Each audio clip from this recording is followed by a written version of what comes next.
ஒரு மனிதன் பிறக்கின்றான், வாழ்கின்றான், இறக்கின்றான். இடப்பட்ட காலத்திலே மக்களுக்கு சேவை செய்வதுதான் நிலைத்து நிற்கும் மனதிலே. அப்படி பொன்மனச்செம்மல் புரட்சி தலைவர் அவர்கள் மண்ணிலே பிறந்தார், வாழ்ந்தார், சாதனை படைத்தார், மக்கள் மனதிலே வாழ்ந்து கொண்டிருக்கின்றார். இதே புரட்சி தலைவர் அம்மா அவர்கள் மண்ணிலே பிறந்தார்கள், வாழ்ந்தார்கள், இடப்பட்ட காலத்திலே மக்களுக்கு சேவை செய்தார்கள், மக்களுக்கு உள்ளத்திலே வாழ்ந்து கொண்டிருக்கிறார். இன்றைய தினம் இரண்டு தலைவரும் நம்மிடத்திலே இல்ல. இரண்டு தலைவர்களுக்கும் நாம் தான் பிள்ளைகள். இன்றைக்கு எத்தனையோ கட்சிகள் தமிழகத்தில் இருக்கின்றது, இந்தியாவில் இருக்கின்றது. ஆனால் மக்களுக்காக வாழ்ந்த தலைவர் நம்முடைய தலைவர்கள், நமக்காக வாழ்ந்து மறைந்த தலைவர்கள். அவருக்கு என்று வாரிசு கிடையாது. இங்க இருக்கின்ற மக்கள் தான் வாரிசு. அதை எண்ணித்தான் திட்டத்தை போட்டார்கள். அந்த திட்டம் மக்களுக்கு நன்மை கிடைத்தது. அதனால் இருவரும் தலைவர்கள் மக்கள் உள்ளத்திலே வாழ்ந்து கொண்டிருக்கின்றார்கள். அதே போல ஒரு மனிதன் பிறக்கின்றான், வாழ்கின்றான், இடைப்பட்ட காலத்திலே மக்களுக்கு என்ன சேவை செய்கின்றானோ அவன்தான் மக்கள் மனதிலே நிலைத்து இருப்பான். அந்த இருவரும் தலைவர் வழியிலே இரவென்றும் பகலென்றும் பாராமல் மக்களுக்காக நாங்கள் உழைத்தோம். நான் பதவி ஏற்கின்ற பொழுது எவ்வளவு கடுமையான சூழ்நிலை என்று உங்களுக்கு நன்றாக தெரியும்.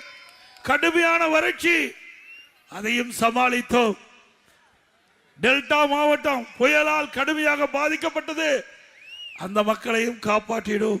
கொரோனா காலம், ஒரு வருடம் யாரும் வெளியில் வர முடியல. வர முடிஞ்சுதா? அந்த காலகட்டத்திலையும் சோதனையான நேரத்திலும் மக்களுடைய உயிர் விலை மதிக்க முடியாத உயிரை காப்பாற்றிய அரசாங்கம் அதிமுக அரசாங்கம். இன்றைக்கு இந்த கொரோனா வைரஸ் எளிதாக காற்றிலே பரவக்கூடியது. இதுவரை அந்த நோயை நாம் பார்த்ததில்லை. அந்த நோய் தாக்கப்பட்டால் என்ன அறிகுறி என்று கூட தெரியாம அதற்கு என்ன சிகிச்சை அளிக்க வேண்டும் என்பது கூட மருத்துவருக்கு தெரியாது. அப்படிப்பட்ட காலகட்டத்தில் நம்முடைய அரசாங்கம் சிறப்பாக செயல்பட்டு நம்முடைய மருத்துவர்கள் சிறந்த சிகிச்சை அளித்து விலை மதிக்க முடியாத தமிழ்நாட்டு மக்களுடைய உயிரை காப்பாற்றிய அரசாங்கம் அதிமுக அரசாங்கம். இன்றைக்கு வல்லரசு நாடு அமெரிக்கா போன்ற வல்லரசு நாட்டில் கூட உயிர்களை காப்பாற்ற முடியல. பல்லாயிரக்கணக்கானவர்கள் செத்து மடிந்தார்கள். அந்த காலகட்டத்தில் நம் குடும்பத்தில் நெருங்கிய உறவினர்கள் இருந்தால் கூட துக்கத்துக்கு போல, அவ்வளவு பயம். அந்த காலகட்டத்தில் கூட மக்களுடைய பிரச்சனையை தீர்க்க வேண்டும் என்பதற்காக நான் 32 மாவட்டத்துக்கு சென்றேன். 32 மாவட்டத்துக்கு துணிச்சலோட போனேன். மருத்துவர்கள் சொன்னாங்க, தயவு செய்து எச்சரிக்கையா இருங்க, இது கடுமையாக பாதிக்கக்கூடிய நிலையிலே இருக்குது தமிழ்நாடு.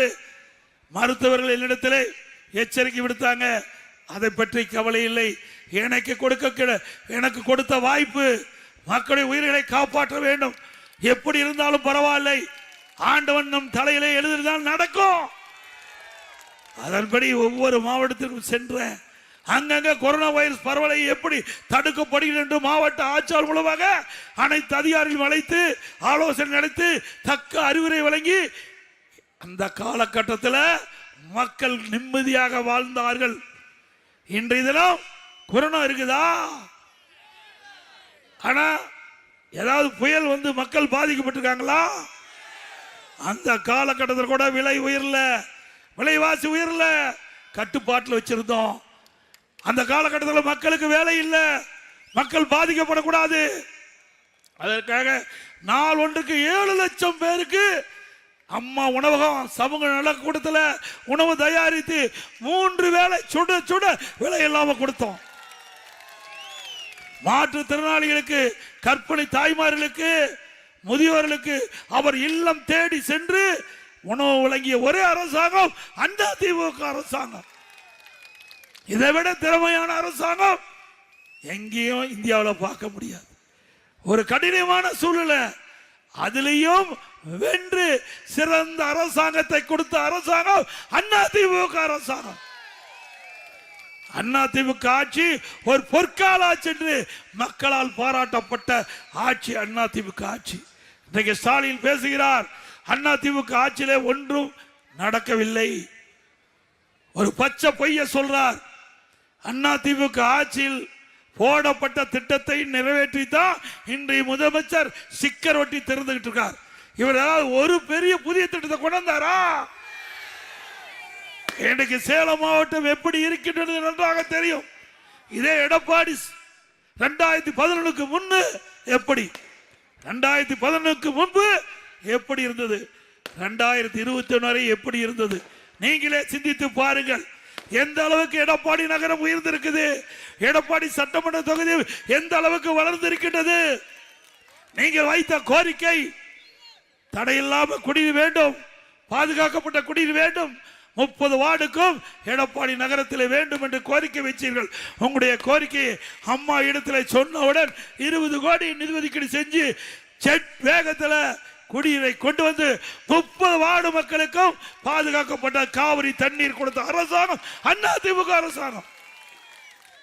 அதே போல கல்லூரி வேணும்னு கேட்டீங்க, நம்முடைய எடப்பாடிக்கு சங்ககிரிக்கு இடையில பிரம்மாண்டமான கலை மற்றும் அறிவியல் கல்லூரி கட்டி கொடுத்தோம். 2000 பேர் படிக்கிறாங்க. இன்றைக்கு அந்த கல்லூரியில 2000 பேர் படிக்கிறாங்க.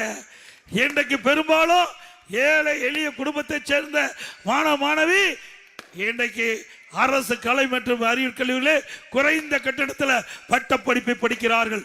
நான் நீங்க வைத்த கோரிக்கையை நிறைவேற்றி தந்திருக்கின்றேன். நல்ல சாலை வசதிகள், நல்ல பாலங்கள், மருத்துவமனை விஸ்தரிப்பு, நகராட்சி அலுவலகம் கட்டி கொடுத்திருக்கிறோம். இப்படி எண்ணற்ற திட்டங்கள். அங்கங்க சென்டர் ஸ்டாண்ட் வச்சு அங்க ஒரு பம்பு, சிறு பம்பு செட் வச்சு அதுல தண்ணி நிரப்பி கொடுத்திருக்கிறேன். உயர்தர கோபுர விளக்கு கேட்டீங்க, பல இடத்துல கேட்ட இடத்தெல்லாம் கொடுத்தேன். நாய் விளக்கு கடை கேட்ட இடத்தெல்லாம் கொடுத்தோம்ல. இன்றைக்கு பல சந்தைகளை concrete road, favour black road.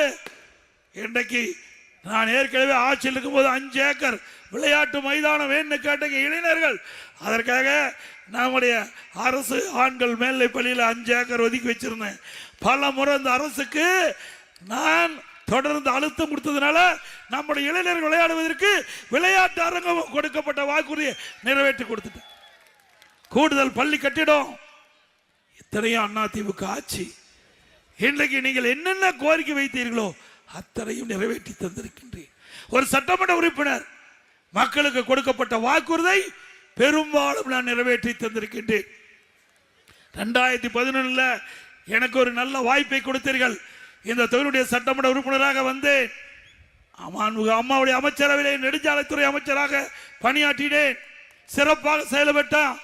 இந்த நாட்டுடைய தரவழி போக்குவரத்து துறை அமைச்சர் மரியாதைக்கு நிதின் கட்காரி அவர்கள் நாடாளுமன்றத்தில் தெரிவித்தார், இந்தியாவிலே தார் சாலை அதிக நீளமுள்ள மாநிலம் தமிழ்நாடு.